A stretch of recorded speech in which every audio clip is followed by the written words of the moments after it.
Hi, everyone. This is Lisa Grace for the Teach Middle East podcast, and I am recording this podcast live at the Dubai Cares Pavilion at Expo 2020. And as my guest today, I have Annina Mattsson, and Annina is the person behind, or one of the persons behind, the RewirEd Conference that's coming up in December. And we're going to be talking all things RewirEd. We're going to be talking about the conference. We're going to be talking about the impact, and we're also going to be talking about some of the fantastic speakers that they have lined up to join us all in Dubai to rewire education. You are listening to the Teach Middle East podcast, connecting, developing, and empowering educators. Welcome, Annina. Thank you very much, Lisa Grace. Thanks for having me. It is brilliant to have you here with me. And I would like you to introduce yourself to our audience, as some people may not know who the fabulous Annina is. Thank you. So I'm Annina Mattsson. I am the director of the RewirEd Summit. And I'm also previously the director of programs at Dubai Cares, where I've been for the past 6 years overseeing our international grants portfolio. So RewirEd, long time in the making. I think 3 years in the making, if I'm correct. That is quite a long time, so it's got to be something special. Can you tell us a little bit about why we need a RewirEd right now?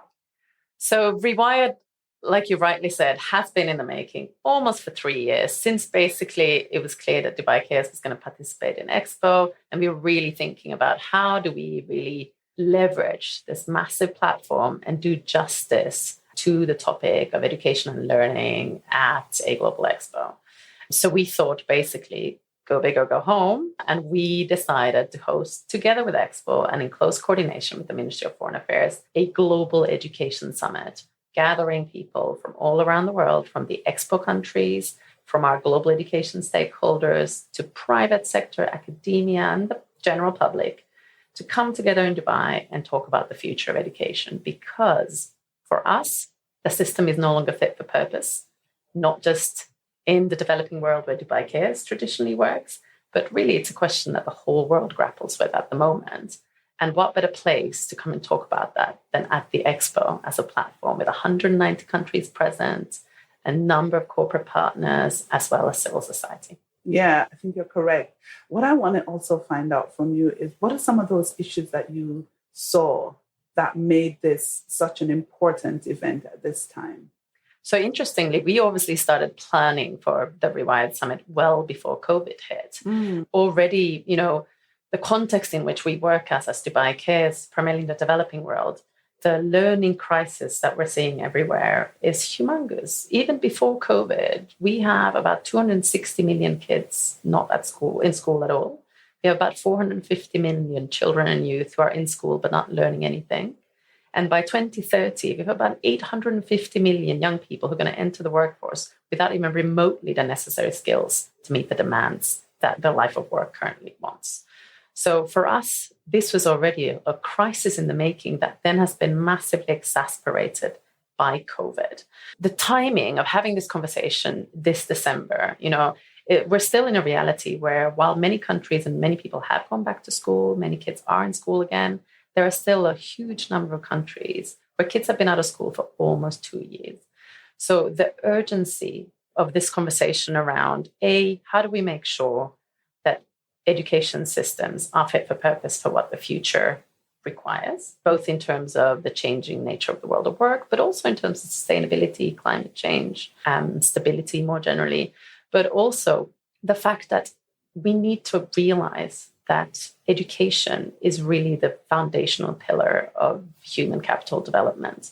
And if we disinvest in education or do not prioritize investing in education as countries, as cities, as sectors, the risks that are going to lie ahead of us in terms of what the outcome of that is are humongous. For us, it's a silent crisis like the climate crisis, in the sense that if we have a growing population of young people globally who don't have the necessary skills, who don't see opportunities for them as a result of schooling, we're going to have a much bigger problem at our hands than just the climate changing.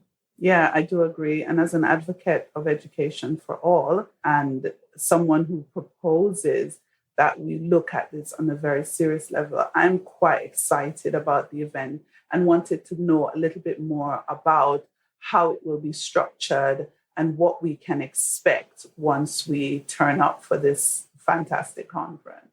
So the RewirEd Summit takes place over 3 days in December, so from the 12th to the 14th of December here at Expo 2020 Dubai. And it's structured around 3 pillars. So we're kicking off on day 1 with youth skills and the future of work as our key thematic, where we're really looking at, what are the necessary skill sets that are required for the world of work, and how can we collaborate and cooperate much better between public sectors, academia, and the private sector, large employers ultimately, to make sure that the pipeline of skills and knowledge and attitudes and competencies that school and education is supposed to provide us, then there's a match for that in the world of work. So that is on day 1. On day 2, we're looking at innovation education. We're really trying to tease out, how can the education sector at large leverage innovation in a much more rapid and strategic way than it has to date. I think the one example that people often give when we talk about World Expos and thematics at World Expos is that I think it was the St. Louis World Expo in 1902. Knowledge and learning or education was one of the core themes. And if you look at pictures of classrooms at that time, they don't look vastly different today. Kids sitting at tables, one teacher up front, 5 days a week, roughly 6 to 7 hours a day. Not that much has changed. Whereas if you look at a hospital or a clinic or a factory or anything, there's been such vast development and it's completely different what it was 100 years ago. Whereas for education, the model that we're using is still largely the same, and it's largely the same all over the world with the assumption that one fits all. And that's something that we're trying to address during the Innovation Day, really heads on. And finally, the third day focuses on education financing, which is just such an essential piece of the puzzle, because if we do not invest in the right things, that means the right things that work for learning, the right things that work in terms of how that learning fits the world of work, and finally, the right things that allow us to drive societies that are more equitable, inclusive, and sustainable. If we do not invest in those things, they will not happen. And at the moment, the reality is, specifically with budget cuts after COVID all around the world, that education is seen as an expenditure, not as an investment. And government budgets reflect that attitude.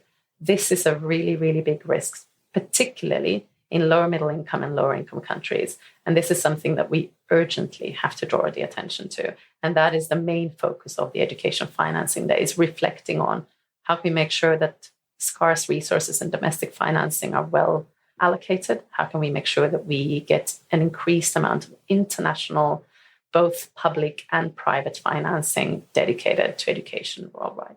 I want to go back to something you said earlier, because it's something that's really struck a chord with me.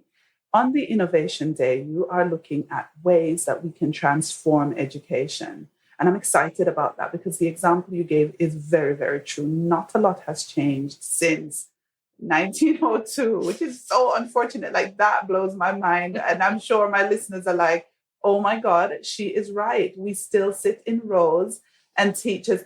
I mean, predominantly, there are schools that are breaking that mold. Absolutely. There are schools that are being innovative. But I want to talk about like some of the things that will happen on Innovation Day and who are some of the people involved in that. We're going to talk about the other bits, but I'm really excited about that day. And I'm sure my listeners are particularly going to be excited about that, because a lot of innovative educators listen to the podcast and would want to know who are some of the people, what can we expect, what are we to look forward to? So we have some exciting speakers on Innovation Day, really ranging from a number of ministers of education. So we have obviously the Minister of Education here from the UAE, His Excellency Hamadi himself is going to be opening the day. And then we have ministers from Latin America, from Europe, from Asia, who are going to talk about the need for innovation and how governments can really leverage through big, what we know are quite clunky public education systems. How do we really innovate within these large systems themselves? We also have the Assistant Director General of Education from UNESCO, Stefania Giannini, who's going to open up on one of the sessions that focuses specifically on, UNESCO's vision for the future of learning. They're launching a big report on the Future of Education Commission. But we're also obviously focusing on education technology, digitalization, AI, because when we think about innovation in education, that's very often where we land. But we're trying to look at it from a different perspective. Naturally, we want to showcase innovations both from the region and beyond, but we're also really looking at the equitable access to innovative education pedagogies, methodologies, and tools going forward. Because the reality is, as we know, and as COVID has shown, the digital divide and the divide between those who have access to this innovative learning and those who do not is growing. It is not decreasing at the moment. And that is something that we're trying to address head on. The other thing that we're doing on Innovation Day is we're putting teachers at the center, because ultimately, those are the innovators when it comes to learning. Teachers are the ones who innovate day to day on how to make sure that their 24, 26, sometimes 50 kids in the classroom actually are able to learn. So we want to make sure that we highlight teachers as the heroes of innovation in learning, because ultimately they are the ones who know best. So instead of having lots of high-profile star speakers, we're actually putting teachers on the stage in the main plenary together with major education decision makers from UNESCO, from UNICEF, here from the UAE, and education ministers from all around the world to make sure that they hear what teachers have to say when it comes to education innovation. You hear that, teachers? So your colleagues will be on stage showcasing innovation. It is the more reason for you to come down to RewirEd and to take part in this fantastic summit. We've touched on speakers, so I'm just going to carry on in that vein, right? Who are some of the speakers that we should get excited about, that we should look forward to? I know it's a really packed agenda, loads and loads of speakers from all over the world. So give us some highlights, give us some top speakers that we need to jot down on our personal agendas to make sure we check out when we come down to RewirEd. It is a very packed agenda. We have 460 speakers over the 3 days at the summit. So there are a number to choose from. I think, obviously, something to really highlight, we have Andrea Schleifer, who is from the OECD, the head of education. Obviously, always a fantastic speaker, so on point with everything that goes on in education and learning today. We have, really interestingly, from the corporate side, as a major employer representing really the conversation of what the future of work looks like, we have Bob Moritz, who's the global chairman of PwC. We also have the global CEO of Unilever, Alan Jope, who's coming in representing the employer side. We have the managing director of the World Economic Forum, Sadia Zahidi, who's coming in to talk about, again, the role the private sector needs to play in what really is Education 4.0. What does education look like in the future? We also have really interesting local talent. Salian de la Casa of Gleek, for example, is a fantastic new platform, really looking at micro-credentials going forward as a way of learning soft skills. We have the wonderful Fred Swanico, who's the head of the African Leadership Academy, who's coming in to give a keynote. Really, somebody who is one of the most foremost voices of what the future of education should look like on the African continent. We have a number of really important policymakers. We have Joe Machero, who's the Secretary for ICT and Youth in Kenya. We also have ministers from Portugal, from Ireland, from Finland. We have the Minister of Education from Estonia coming in to really reflect on the absolute transformation that Estonia as a country has done in terms of education in the past 20 years. Now, heading all the league tables of PISA, for example. And we also have CEOs of major international NGOs. We have the CEO of Save the Children, of Plan International, as well as the head of the Arakan Development Network, who's coming in to talk about their extensive work in countries like Kenya, Pakistan, and Afghanistan on girls' education. So we're very excited about the line of speakers that we have from all around the world, as well as, of course, locally, we have Her Excellency Reem Hashmi, Minister of State for International Cooperation and Development and Director General of Expo, who will be there at least in 2 high-level panels. So we're really delighted of the really big range of different types of speakers that we're able to showcase across the 3 days. And we're really hoping that everyone will want to come and listen. And obviously we have Dr. Abdullah Karam, who's going to be on one of the high-level panels as well, really bringing in the experience of UAE and the schools here in Dubai specifically. Yeah, it's a lot to look forward to. Lots of really great names in there, including friend of Teach Middle East, Dr. Abdullah Karam, and loads of others that we've met in different places. So it's really something to look forward to. But I want to kind of pull it back a little bit and just to talk about a conference like RewirEd, right? Because we've seen several conferences and conferences of this nature take place in Dubai. This probably will be the biggest of them all.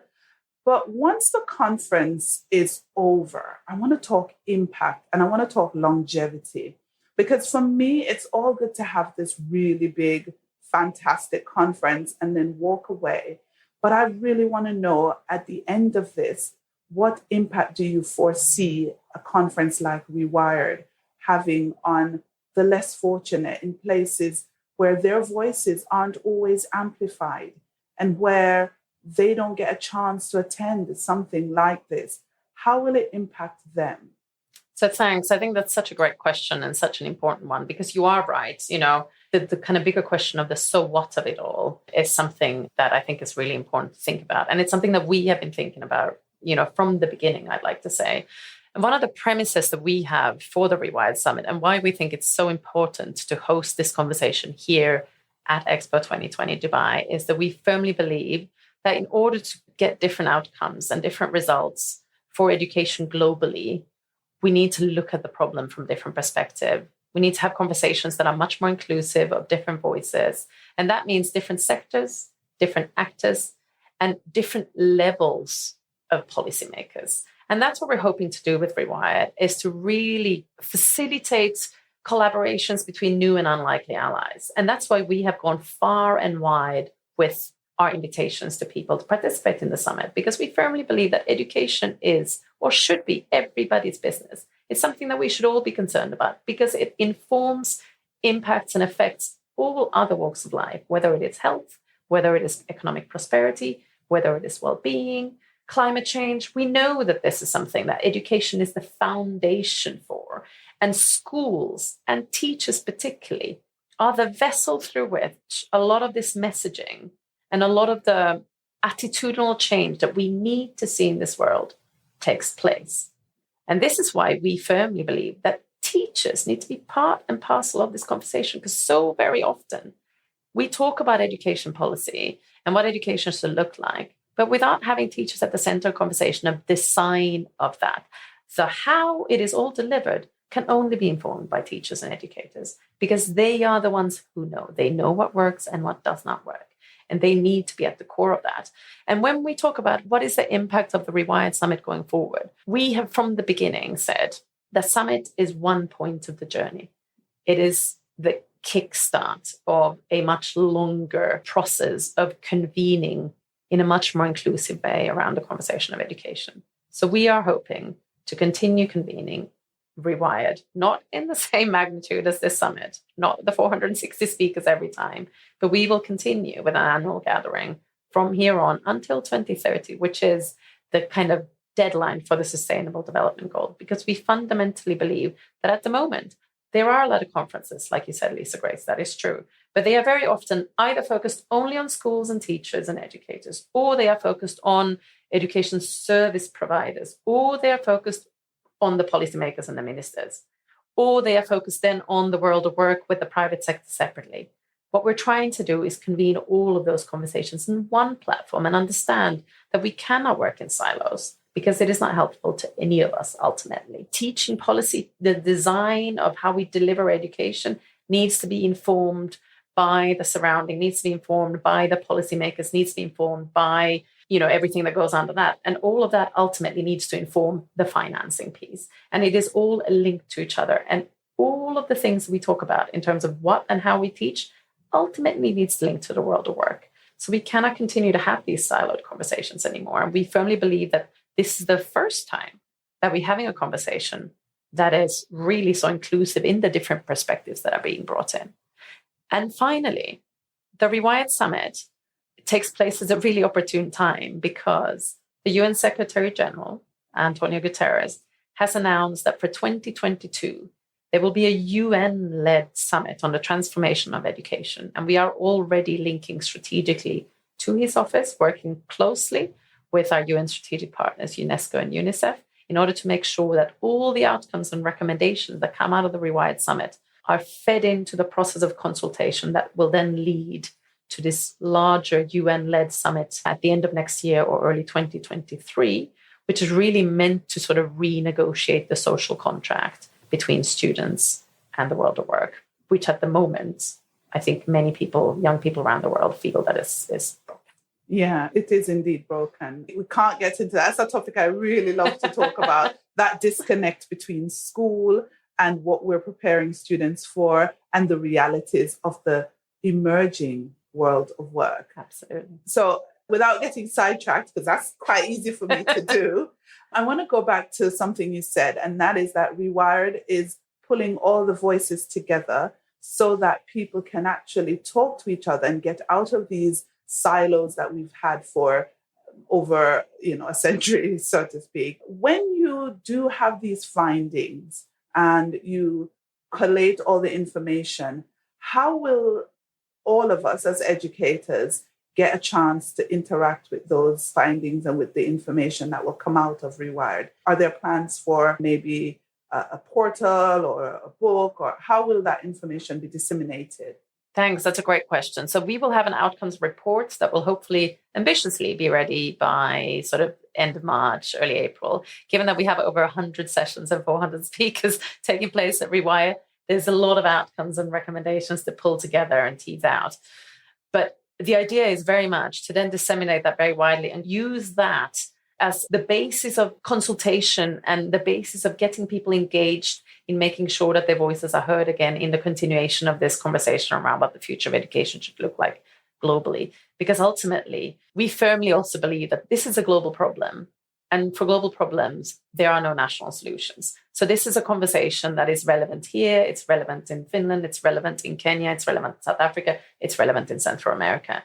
And we really want to make sure that we have a platform that's able to include inputs and voices from all of those places, feeding into this bigger, ultimately clunkier, more rigid UN system that will then drive this sort of broader transformational education conversation for next year.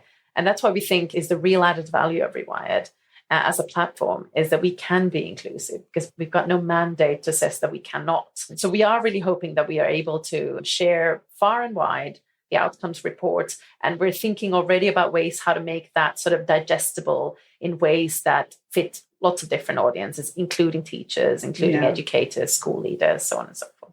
I don't know if I'm allowed to add my little idea in there, but I'm seeing an innovation manual coming out of the Innovation Day, one that schools can then take and adopt some of the ideas that are in there. So we gather all that innovation that's going to come at us from all over the globe, and we put that together in an innovation manual that could be digital, that could be accessible by all educators. Once they have access, they can then look, oh, this is an innovative way to deliver science or STEAM or, the arts, etc., coming out of Central America that we didn't think about, or innovation coming out of Africa. Because what we tend to find is that innovation tends to come one way at us, from the West to the rest, is what I call it, which is not always the best way of disseminating innovative ideas around the globe, especially because education is so dynamic and people are very, very creative everywhere in the world.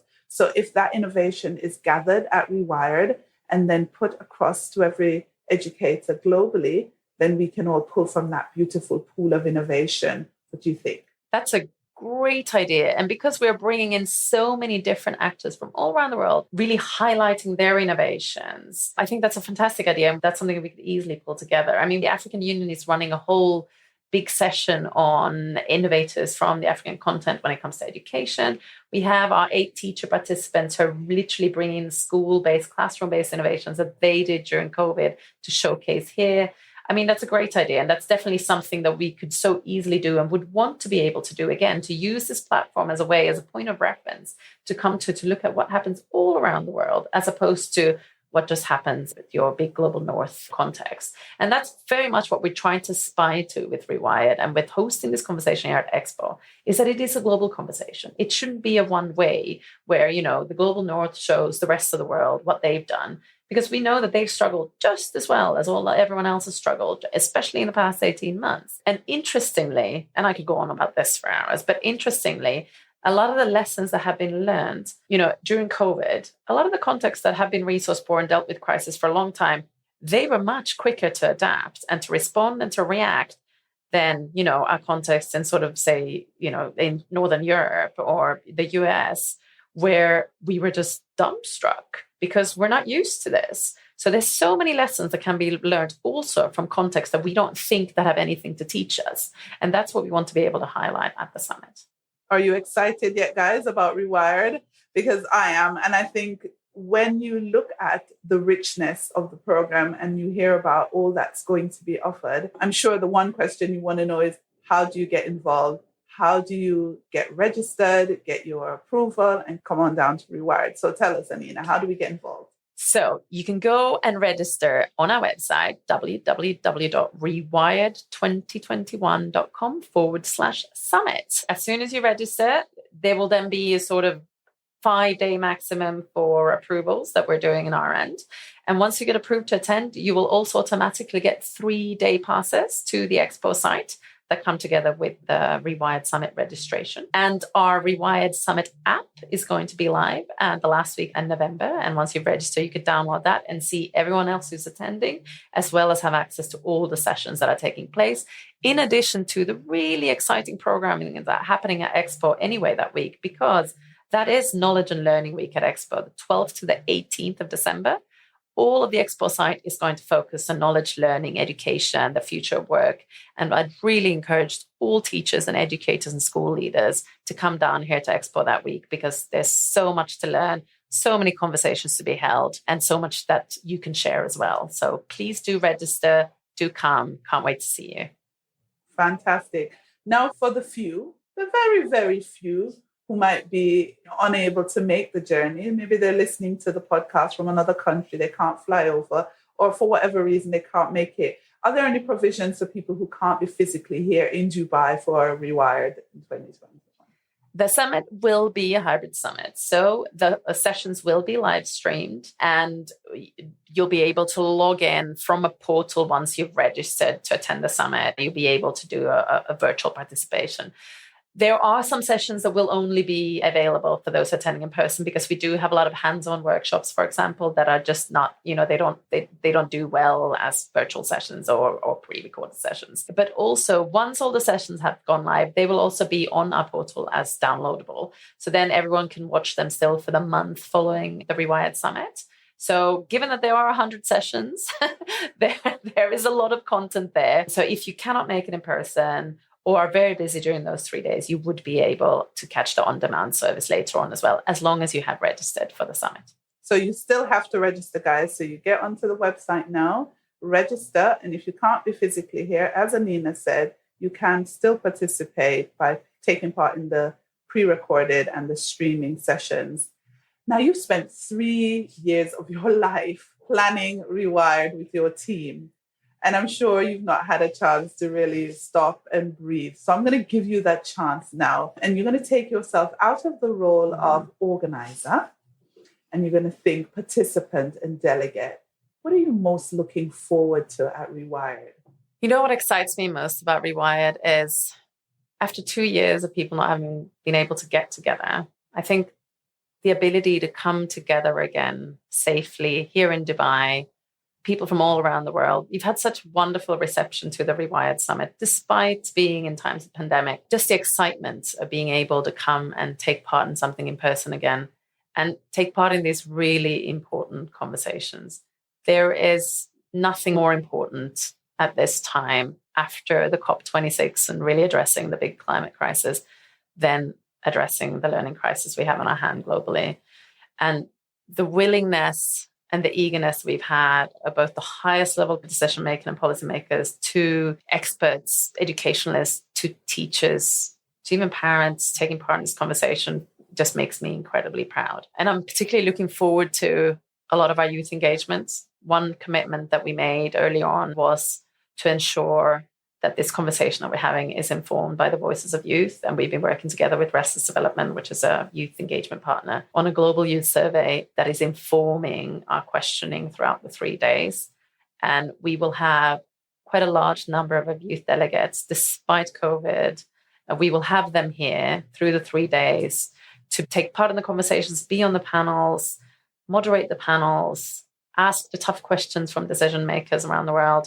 And that excites me because it is time. It is time that we have youth driving this conversation. And it is time that they hold us as people who work in the education sector accountable for the decisions that we are making about their future. And that excites me a lot about the RewirEd Summit. And I can't wait to see them in action.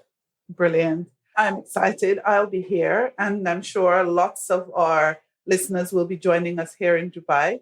So I want to wrap this podcast up by inviting you all to register for the RewirEd Summit. Make sure you get in early and make sure that once you are approved, you start making your plans. I've heard something about a travel pack that's going to help people to get here and get accommodated easily. Can you tell us a little bit more about that? Absolutely. So once you register, you'll immediately get a travel information email indicating the hotels where we've been able to negotiate preferential rates, as well as sort of the best way to plan your journey here in Dubai. It is a busy season for Dubai coming up to Christmas and all the holidays. So I do recommend that you plan your trip quickly and book soon, and that you really take advantage of all the things that are happening in Dubai during that week. So the travel pack will definitely help you on your way to do that. Fabulous. Thank you so much, Annina, for being my guest on the podcast. I really enjoyed our chat. Thank you so much. It's been such a pleasure. Thank you for listening to the Teach Middle East podcast. Visit our website, teachmiddleeast.com, and follow us on social media. The links are in the show notes.